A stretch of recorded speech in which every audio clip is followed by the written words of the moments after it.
Hey guys, today I want to talk about something that's very common with the truck and it puts you guys on the side of the road. So what we're going to do is talk about a certain code. It usually starts with 111 and then an FMI number, which will indicate a coolant issue, right? So it's very common, especially on Freightliner Cascadia.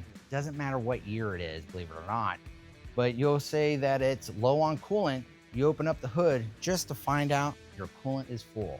Well, what happens is that your sensor on it is most likely the cause of the problem. You know, when you have a breakdown, because this will shut down the truck and you're off the side of the road and you've got to call out road service, that's going to cost you hundreds of dollars just to come out and replace a sensor.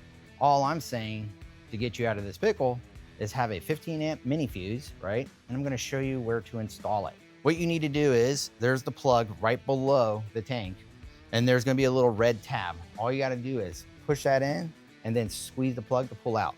The plug should come out just like so, right?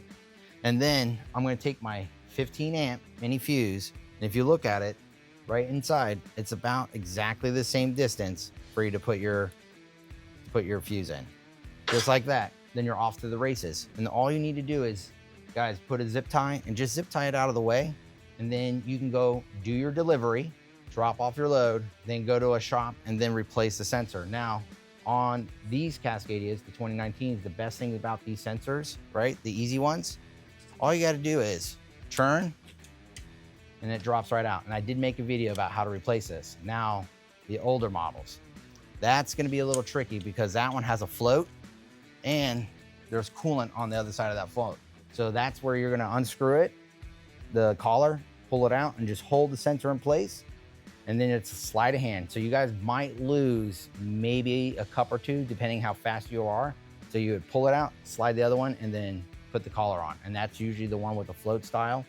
And just remember also that the code on your dash will say that it's low coolant, even though that your tank is full.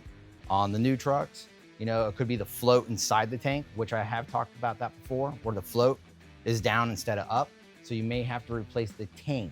So if you have any questions of this video that you have seen today, don't forget to leave a comment at the bottom. If you guys like what you saw today, pound that like button. And guys, don't forget to subscribe. I'm here to save you money. See you guys around.